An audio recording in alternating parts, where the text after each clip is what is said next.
gjithmonë e më pak klient kanë, sepse fuqia blerëse, që është ajo kryesisht e re, është pothuajse në largim. Po kush po e shkakton? Çfarë po e shkakton këtë plagje të popullsisë dhe këtë rrudhje nga ana tjetër demografike? Mendoj që shkaqet janë disa.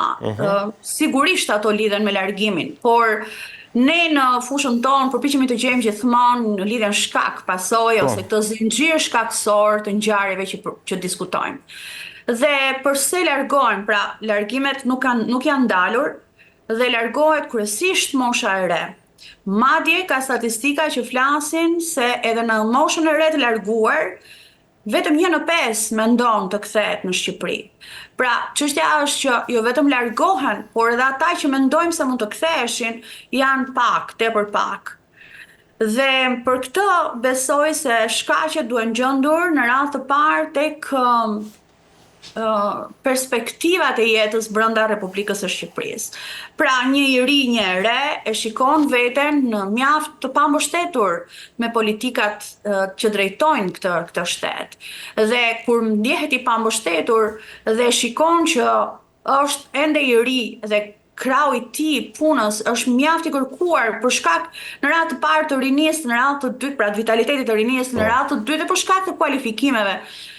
Ata shpejtojnë të largohen nga Shqipëria dhe familjen e re ta ndërtojnë atje. Një kategori e dytë largimesh lidhet me faktin se mjaft të rinjët e reja nuk dëshirojnë të bëjnë të njëjtat kompromise që kanë bërë prindrit e tyre. Pra nëse prindi në një farë mënyre ka toleruar shumë, pra pa drejtësitë mbi të kompromiset në fushën e punës, pagesat e dobta, e të tjera të rinjt, jo të gjithë bien dakord me këto dhe i refuzojnë këto mënyra dhe për këtë arsye largohen. Qartë. Natyrisht ka dhe arsye të tjera që lidhen për shembull me largimin e moshës së mesme. Ajo është disi më e stabilizuar ekonomikisht, nga pikpamja e karrierës ose profesionit janë më të përqendruar dhe janë, si të themi, në pikun e kurbës tyre të rritjes dhe ata largohen, sepse për ata po troket një çast tjetër në jetë që ka të bëjë drejt për drejt me arsimimin e fëmijëve apo me sistemin shëndetësor, apo me marrjen e shërbimeve. Dhe ata shikojnë që është koha për të shpejtuar, për të integruar në një shtet tjetër, për të mbërritur këto standarde që kërkojnë në këto 3 fusha kryesore. Largohen nga Shqipëria sepse kanë vite të tëra që presin, vite të tëra që vot besojnë, vite të tëra që i dëgjojnë të thuhet se dhe të premtohet, dhe shërbimet nuk i marrin. Qartë. Ndaj besoj se patjetër nuk kam si të lëj më janë arsye se pse emigrohet në zonat rurale, që po thjesht janë zbrazur, sepse bujqësia shumë pak e financuar, sektori bujqësor dhe kryesisht ai agrobujqësor apo dhe i blegtorisë është i nënvlerësuar dhe i pambështetur dhe në këto kushte banorët e atyre zonave patjetër që do të gjejnë një rrugë për t'u larguar. Ka natyrisht e faktorë të tjerë që lidhen me praktikat e reja të mobilitetit të rinjve. Pra janë lehtësuar mjaft, gjetja një kontratë pune, largimi për një trajnim ose për një internship, të paguar ose të papaguar, programet Erasmus po ashtu kanë bërë të vetë, ndaj dhe është një kompleks i tërë, mendoj unë që është faktorësh. Për tu rikthyer pak tek po themi disbalanca demografike mes Tiranës dhe qendrave të tjera urbane ose qendrave zonave rurale. Siç e the edhe ti, fshatrat po kthehet në fantazëm, aty as të moshuar nuk gjen më se të rinj nuk bëhet fjalë. Dhe shifrat e vitit 2025 tregojnë se vetëm vitin e kaluar, pra 2024, humbëm 29.000 banor neto, po them nga emigracioni, ndërsa lindshmëria është zhytur në një nivel rekord 1.3 fëmijë për grua. Tani, kur flasim për përqindjen e madhe të moshuarve, kush do t'i paguajë pensionet dhe kush do ta mbajë gjallë, po themi, këtë sistem shëndetësor? Pikërisht. Do me thënë, në qoftë se deri tani u përpoqëm të gjejmë shkaqet që të çojnë në këtë panoramë demografike, tani është e mira të shikojmë çfarë pasojash sjellin këto shkaqe. Dhe natyrisht shkaku i parë, pasoja e parë shqetësuese, më falni, lidhet me moshimin e popullatës. Pra, kush do të kujdeset për këta të moshuar, në radhë të parë për sa i takon sistemit të pensioneve, në radhë të dytë, pra të kontributeve në skemat të sigurimit shoqëror. Në radhë të dytë, si do të veprohet për këta të moshuar, të cilët duke u hyrë në një kufi të ri moshe, siç është mosha e tretë, por edhe mosha e katërt, ajo mbi 80 vjeç, kanë sigurisht të tjera aspekte të lidhura me sistemin e kujdesit shëndetësor. Pra, kush do të paguaj për marrjen e shërbimeve shëndetësore dhe për ato të sigurimeve shoqërore, kur të rinj që hyn në skemat e tregut të punës janë gjithmonë më pak. Shifra që ju përmendët është për të kuptuar se sa serioze është si shifër, është gati, si të themi, si të shuhet një qytet e vogël e Republikës së Shqipërisë me 30.000 banor. Kaq janë larguar në një vit. Pra si të fshihet me gomë popullata e një qyteti të vogël, një bashkie të vogël të vendit tonë.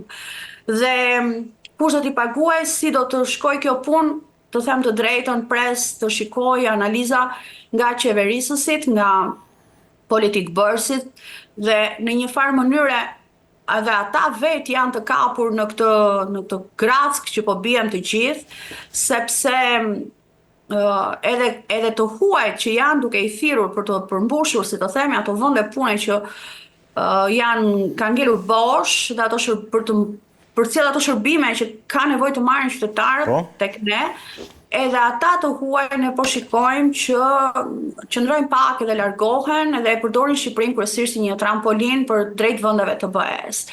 Prandaj edhe shqetësimi është i madh sepse nuk mund të zgjidhet kjo çështje vetëm duke importuar nga jashtë punonjës, kryesisht nga vende tejet të varfra apo nga vendet e luftës. Nuk duhet ta harrojmë që edhe vendet e luftës janë vende gjithmonë në risk për prodhim numër të madh emigrantësh, të cilët sigurisht edhe ata do kërkojnë diku të jetojnë. Qartë.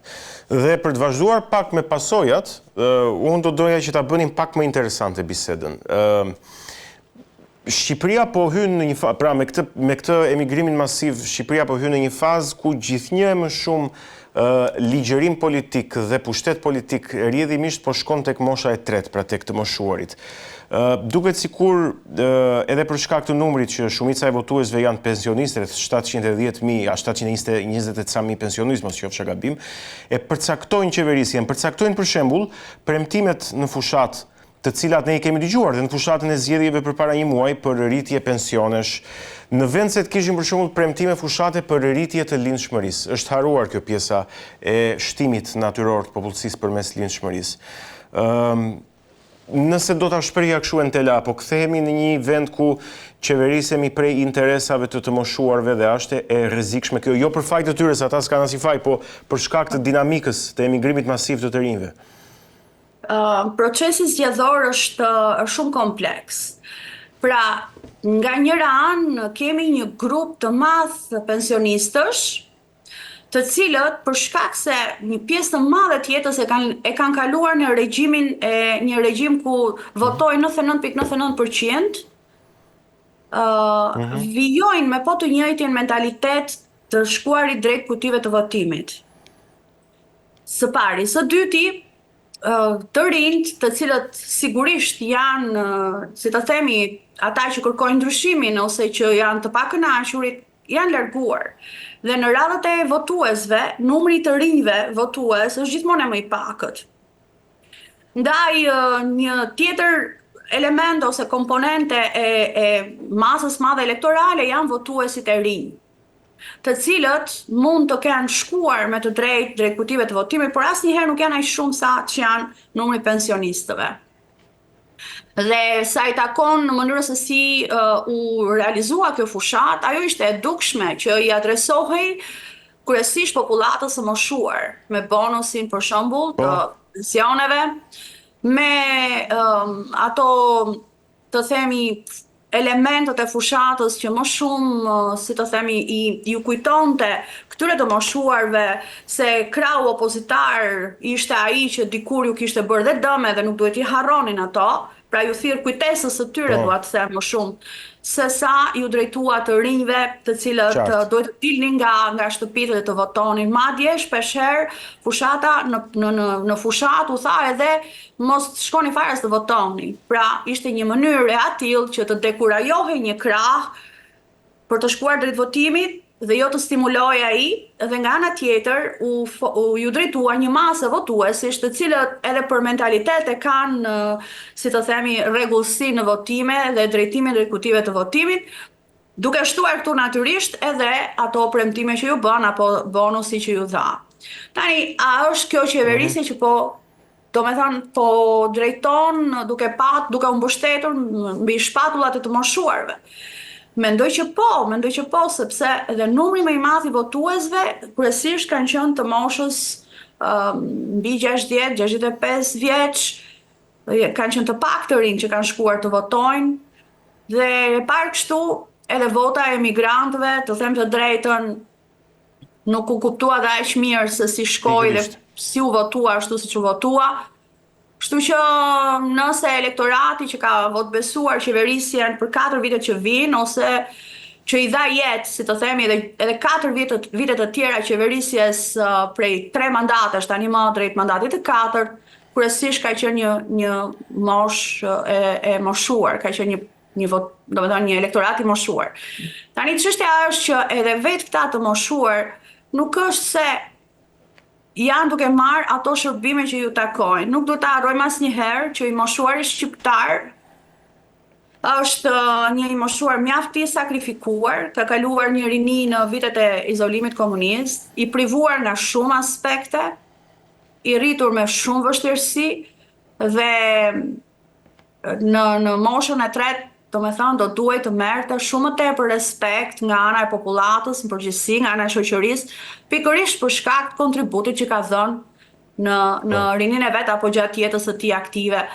Gjë që ne nuk e shikojmë, sepse ne sot flasim për të moshuar që janë fare vetëm, që nuk kanë askënd as për të marrë një shërbim, nuk kanë ku t'i drejtohen edhe kur kanë nevojë. Edhe nuk duhet të harrojmë që ka edhe të moshuar të cilët realisht nuk kanë askënd. Domethënë, fëmijët janë larguar në drejt vendeve të perëndimit, vetë fëmijët po moshohen atje ku janë dhe e kanë të pamundur që t'u gjenden prindërve këtu pranë, kur këta kanë edhe nevojat e moshës ose vështirësitë e moshës. Këto shërbime që do duhet i merrni nga shteti, unë mendoj se ata nuk i marrin, sepse ne e shikojmë se sa pak shërbime sociale ka për të moshuarit shqiptar, se sa të vështirë e kanë ata, nëse nuk kanë një të afërm, një të njohur pranë apo fëmijët. Qartë, dhe në të gjithë këtë panoramë që ne kemi bërë së bashku deri tani, Entela, nuk e di nëse mendon që është e nevojshme një zgjidhje, një rrugdalje prej kësaj, në mënyrë që Shqipëria të mos shkojë drejt të kurjes së pakthyeshme demografike. Duhet një pakt apo një plan kombëtar për rigjallërimin demografik të vendit, për rivitalizimin.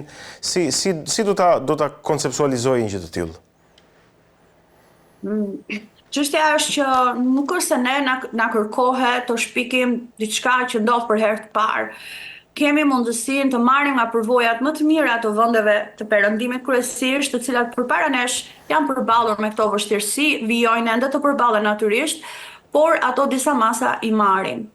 Tek ne, për shembull, në qoftë se nuk do të merren masa dhe masat janë emergjente, ne rrezikojmë që për 10 vjet, pra nëse sot jemi në 2025, në 2035 popullata jonë rrezikon të shkojë në 2 milion. Dhe është një popullat, domethënë, që vjen në pak e dita ditës si rezultat i mungesës së këtyre masave që do duhet të merreshin, si të themi, dje, jo sot, po dje. Në këtë kuptim, cilat mund të jenë ato? Unë mendoj që ndër masat kryesore që duhet shteti të marrë janë në radhë të parë të ndryshojë perceptimin për korrupsionin. Pra masa shumë të forta në drejtim të luftës kundër korrupsionit. Sepse për shumë e shumë qytetarë, korrupsioni është kthyer në një normë, në një stil jete dhe në një mënyrë që hap shumë rrugë dhe të zgjidh shumë probleme, dhe shpesh herë qytetarët të ndodhur edhe në varfëri, një pjesë edhe sepse i refuzojnë këto metoda, ndjehen mjaft të përjashtuar nga marrja e shumë shërbimeve që ju takon të marrin, apo nga një jetesë e përditshme, ashtu siç ata e dëshirojnë, të qetë larg këtyre kompromiseve. Një pjesë pra në radh parë të ndryshoj perceptimin për korrupsionin përmes reformave reale të vërteta, domethënë. Së dyti, mendoj që një ndër nevojat e mëdha që ka popullata e re është strehimi.